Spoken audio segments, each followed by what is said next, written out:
They fired me after 15 years. The day before I was supposed to sign away the rights to technology worth millions. But here's the thing. They forgot I'm smarter than all of them combined. Want to know how a 55-year-old woman they tried to throw away brought an entire tech company to its knees? Stick around. This story gets delicious. My name is Dr. Elena Carter, and if you've ever been underestimated, overlooked, or pushed aside because someone thought you were disposable, hit that like button right now and subscribe. I share stories about fighting back, owning your worth, and making them regret every assumption they made about you. Drop a comment below and tell me, have you ever been dismissed by someone who didn't know your true value? Let's build a community of people who refuse to be erased. Now let me take you back to where it all began.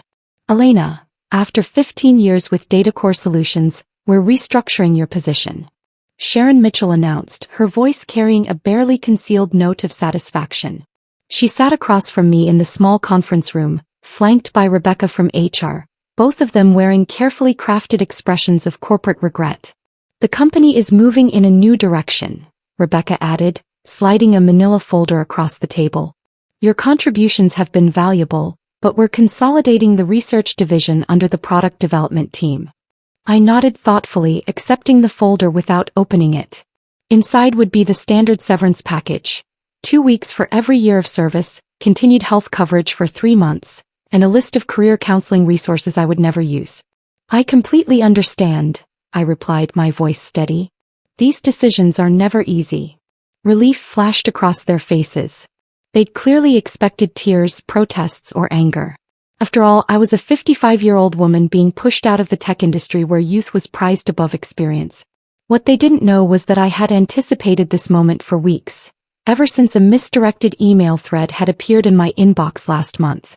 We'd like you to clean out your desk by Friday, Sharon continued, gaining confidence from my apparent acceptance. We'll need your keycard, company laptop, and phone before you leave. Your team will be notified this afternoon. My team. 6 brilliant engineers I had personally recruited and mentored over the years. The same team that had helped me develop the distributed processing algorithm that now powered DataCore's flagship product. CloudSync, accounting software used by over 40% of Fortune 500 companies. Of course, I said, rising from my chair. Is there anything else? They exchanged glances, clearly thrown by my composure. Sharon recovered first. That's all for now. Thank you for making this professional. As I walked back to my office, I passed the glass-walled conference room where the executive team was meeting. Through the transparent barrier, I could see CEO Nathan Pierce gesturing animatedly at a PowerPoint presentation titled, Q3 Revenue Projections. The same Nathan Pierce who had taken credit for my algorithm at last year's industry conference, referring to me only as one of our research team members. I closed my office door and pulled out my personal phone, sending a single text message. It's happening. Friday is my last day. The response came immediately. Perfect timing. Contracts are ready. Dinner tonight to finalize details. I smiled as I looked at the calendar on my desk. Today was Wednesday. Friday I would leave DataCore for the last time. And Monday? Monday would be fascinating. That evening I met Daniel Ramirez at the Metropolitan, an upscale restaurant far from DataCore's headquarters. As the CEO of Apex Technologies, DataCore's largest competitor, Daniel knew the value of discretion. He'd reserved a private dining alcove in the back, shielded from curious eyes by elegant Japanese screens. They actually did it, Daniel said, shaking his head after we ordered. I suspected they might, but to cut the very person who developed their core technology.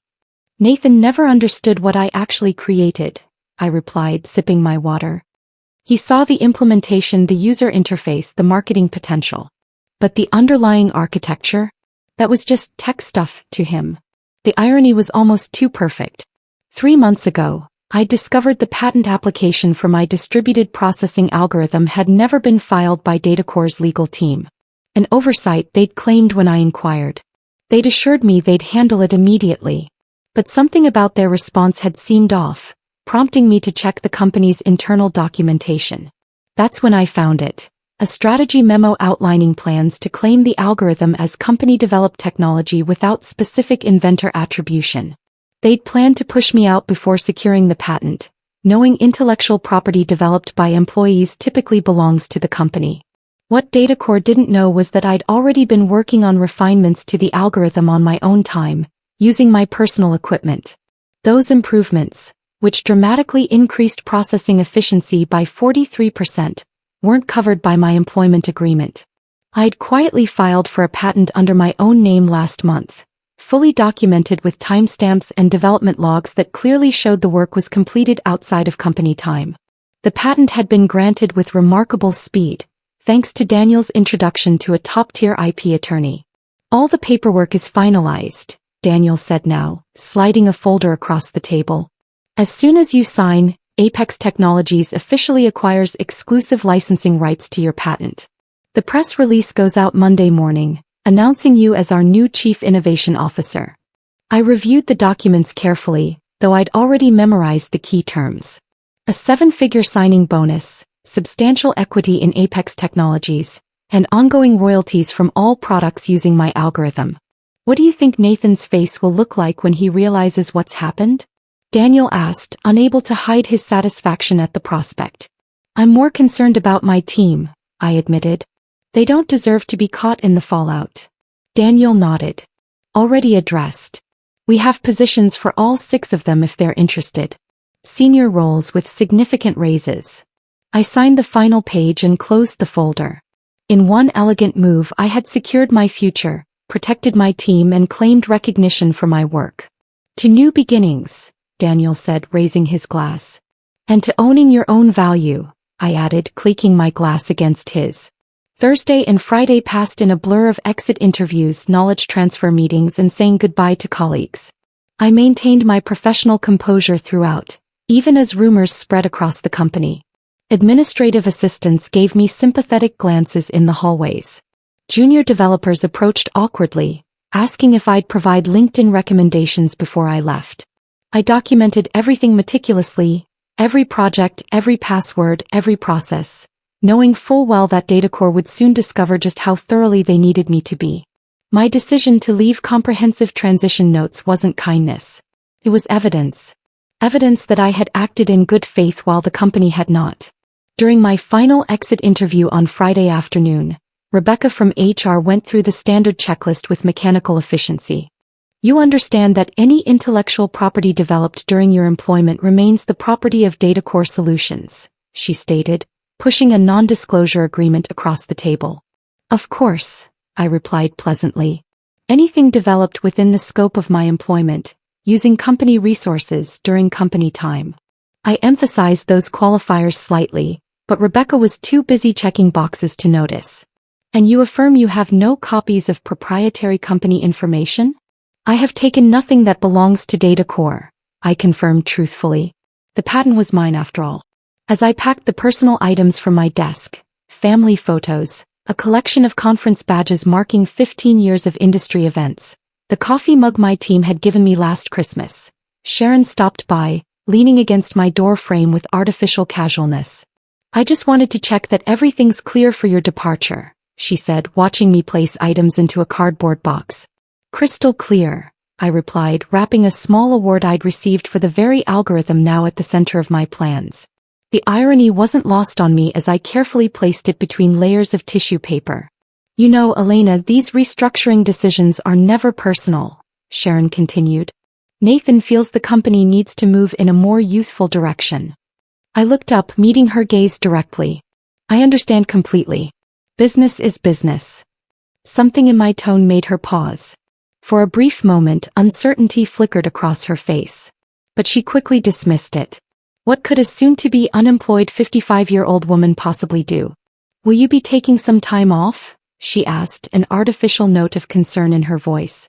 Actually, I already have something lined up, I replied. I start Monday. Oh. Surprise crossed her features. That's fast. Anything interesting? I smiled. Very. A leadership position. I'm quite excited about it. She nodded absently, already mentally moving on to other matters. Well, good luck with that. As I walked out of DataCore's glass headquarters for the final time, keycard surrendered and personal belongings in tow, I took a moment to look back at the building where I'd spent 15 years of my career. On the top floor, I could see the executive conference room lit up for an evening meeting, likely discussing how to redistribute my responsibilities among younger, less experienced and significantly less expensive staff. Little did they know that in less than 72 hours, that same room would be hosting an emergency crisis meeting instead. Monday morning dawned bright and clear. I dressed carefully in my new charcoal suit, a power outfit I'd purchased specifically for this day. The Apex Technologies town car arrived precisely at 7:30 a.m. to take me to their headquarters, where I'd start my first day as Chief Innovation Officer. The press release went live at 7 a.m. Daniel informed me as I settled into my new corner office with floor-to-ceiling windows. Industry newsletters are already picking it up. I've got the communications team monitoring reactions. The announcement had been crafted with strategic precision. Apex Technologies acquires exclusive rights to revolutionary processing algorithm, welcomes creator Dr. Elena Carter as Chief Innovation Officer. It detailed my background, emphasized my role as the sole inventor of the patented technology, and outlined how Apex would be integrating the algorithm into their next generation of products. Most importantly, it clearly stated that any company currently using the technology would need to negotiate licensing agreements with Apex moving forward. At precisely 9:15 a.m., my phone lit up with the first text from my former team at DataCore. Complete chaos here. What did you do? It was from Carlos, my lead developer. I smiled, typing back. Check your personal email. All 6 of you have offers waiting. Meanwhile, 8 miles away at DataCore headquarters, the scheduled Monday morning executive meeting was undergoing a dramatic transformation. According to Carlos's play-by-play updates throughout the morning, Nathan had arrived at the office to find the company's general counsel and chief financial officer waiting at his door, both ashen-faced. The industry announcement had hit their inboxes simultaneously, setting off immediate alarms. By 9:30 a.m., what should have been a routine start-of-week meeting had morphed into an emergency crisis session. Board members were calling in remotely. The legal team was frantically reviewing my employment contract and the documentation around the algorithm's development. They're pulling every file with your name on it, Carlos reported. Someone just wheeled in all the servers from the research division for the tech team to analyze. I could picture the scene perfectly.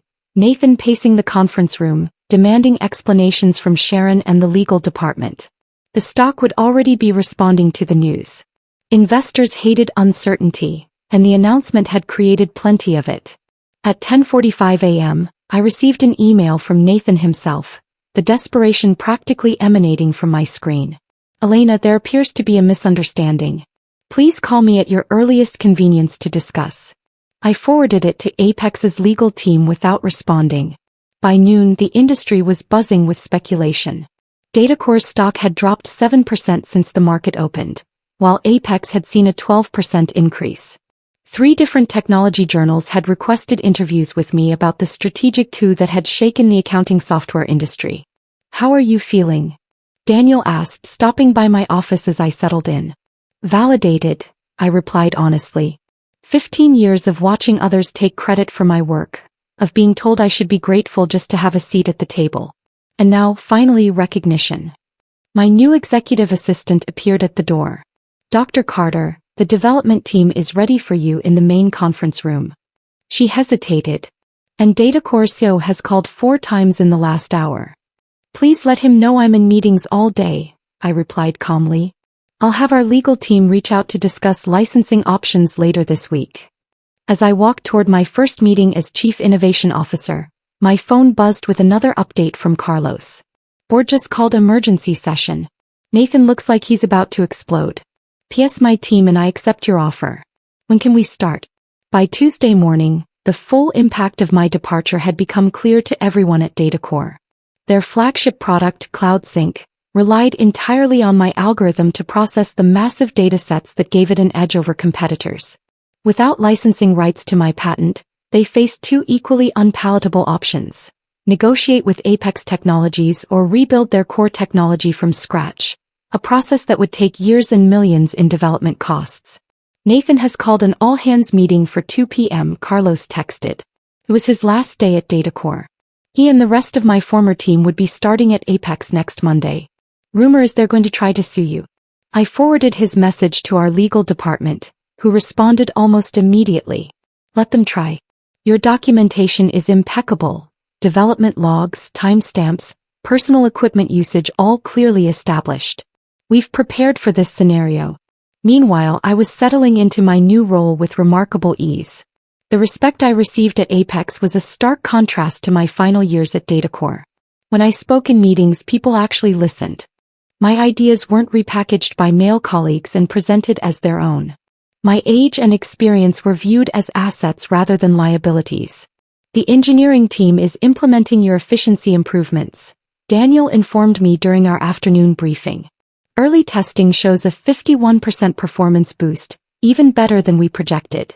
I had several refinements I never shared with DataCore, I admitted. After I discovered they were planning to eliminate my position, I saw no reason to give them my best work. Their loss, our gain, Daniel replied with a satisfied smile. Speaking of which, the first licensing inquiry came in this morning. Not from DataCore yet, they're still in denial, but from Streamflow Systems. They're worried about being caught in the crossfire. At 3:30 p.m., Carlos sent a detailed account of Nathan's all-hands meeting. The CEO had tried to project confidence, assuring the staff that DataCore would vigorously defend our proprietary technology. But the anxiety in the room had been palpable. Several employees had already updated their LinkedIn profiles, sensing the company's vulnerability. Sharon looked like she was about to faint when someone asked directly if they'd failed to secure the patent, Carlos reported. Nathan cut the question period short after that. By Wednesday, the industry fallout had intensified. 2 major clients had contacted Apex about switching from CloudSync, concerned about DataCore's ability to maintain the product without the algorithm's creator. Our stock had risen another 8% while DataCore's continued its decline. I received a call from Rebecca in HR, the same woman who had slid my severance package across the table just days earlier. Elena, she began, her voice carefully professional, I'm calling to discuss the, situation with your patent. We believe there may have been a misunderstanding about ownership rights. I don't think there's any misunderstanding, I replied calmly. My employment agreement clearly states that intellectual property developed on my own time using my own resources remains mine. The patent documentation confirms exactly that. Nathan was hoping you might consider coming in to discuss options. Any discussions would need to go through Apex's legal department now, I responded. I'm sure they'd be happy to set up a meeting to discuss licensing terms. The silence on the other end spoke volumes. Finally, Rebecca sighed. I'll pass that along. That afternoon, I led my first formal presentation to Apex's board of directors, outlining our technology roadmap with my algorithm at its center. As I stood confidently at the head of the table, not hidden in the back as I had been at DataCore, I caught Daniel's approving nod. By Friday, just 1 week after I had walked out of DataCore for the last time, the company had entered full crisis mode. Their stock had fallen 23% from Monday's opening bell, triggering concerned calls from major investors. Industry analysts were publishing speculative pieces with titles like, Can DataCore survive the algorithm crisis? And how one strategic blunder may cost a tech giant everything. Through my industry contacts, I learned that Nathan had finally acknowledged the severity of the situation to the board. DataCore would need to either license my algorithm from Apex, likely at exorbitant rates that would devastate their profit margins, or undertake a complete rebuild of CloudSync without using any technology covered by my patent. They've started interviewing for a new development team, Carlos informed me during our Friday video call, where we discussed his upcoming transition to Apex. Nathan's claiming they can recreate the functionality in 6 months. I couldn't help but laugh. The original algorithm took me 3 years to perfect, and that was with intimate knowledge of the problem space. Exactly, Carlos agreed. Nobody's believing the timeline, especially after your team posted their resignation letter simultaneously. The knowledge drain is massive. That afternoon, DataCore's attorneys finally reached out to Apex to open a dialogue about potential licensing arrangements. Our legal team, following the strategy we had developed, responded with terms that were technically fair but strategically painful. 3 times the standard industry licensing rate, plus a public acknowledgement of my role as the technology's inventor. They'll balk at the acknowledgement more than the cost, Daniel predicted as we reviewed the response in his office. Nathan's ego won't allow him to admit he pushed out the person who created their core technology. Then they'll have to rebuild, I replied. And every day they spend trying to replicate my work is another day we extend our lead in the market. The following Monday morning, 10 days after my unceremonious dismissal, I led the first meeting with my newly assembled innovation team, which included Carlos and the other 5 engineers from DataCore. The energy in the room was electric as we mapped out the next evolution of my algorithm. "This is how development meetings should be," commented Maya, one of my former team members. At DataCore, we spent half our time explaining basic concepts to executives who wouldn't listen anyway. "That's the difference between being valued and being seen as replaceable," I replied. "Here your expertise is recognized." As we wrapped up the productive session, my assistant appeared at the door. "Dr. Carter, there's been a significant development with DataCore. Their board just announced an emergency leadership change. Nathan Pierce is stepping down effective immediately." The news spread quickly. Within hours, industry publications were reporting that DataCore's board had lost confidence in Nathan's leadership following the patent oversight that threatened the company's flagship product. Sharon Mitchell was also out, along with the head of legal who had failed to properly secure the patent. That evening, I received an unexpected email from Thomas Bennett, DataCore's newly appointed interim CEO. Unlike Nathan's desperate message from the previous week, this one was straightforward and respectful. "Dr. Carter, congratulations on your new position. I've been brought in to help DataCore navigate the current situation. I'd like to discuss a fair licensing arrangement for your patented technology. We're prepared to acknowledge your contributions publicly and make appropriate amends for the oversights of previous management. Would you be available to meet next week?" I forwarded the email to Daniel, adding a simple note: "Phase 1 complete." His reply came quickly: "Beautifully executed. The board is celebrating your first major victory for Apex. Looks like DataCore is finally learning an expensive lesson about valuing innovation and innovators." 3 months after my departure from DataCore, I sat on the stage at the National Technology Innovation Conference, preparing to deliver the keynote address. The audience was filled with industry leaders, technology journalists, and aspiring developers, many of whom now knew my story. "And now I'm pleased to introduce our keynote speaker," the conference organizer announced, "Dr. Elena Carter, Chief Innovation Officer at Apex Technologies and creator of the distributed processing algorithm that has revolutionized data handling across multiple industries." The applause was substantial as I approached the podium. What a difference a few months could make. Last year, I had attended this same conference as part of the DataCore delegation, seated in the back while Nathan gave a presentation about his company's innovations. "Thank you," I began, surveying the attentive faces. "Today I want to talk about innovation, ownership, and the importance of properly valuing intellectual contributions, regardless of where they come from." My presentation detailed the technical aspects of my algorithm but also touched on the broader issues of recognition and respect in the technology sector. Without directly mentioning DataCore, I emphasized the importance of companies protecting their innovators rather than seeing them as replaceable resources. Afterward, during the reception, several young women engineers approached me, seeking advice and mentorship. One of them, barely 30, confided, "Your story changed how I document my work. I started keeping detailed logs of my development process on personal time." "Smart," I replied. "Your innovations deserve protection." As the evening concluded, I checked my phone to find an industry news alert. DataCore had finally announced the licensing agreement with Apex, acknowledging me by name as the algorithm's creator.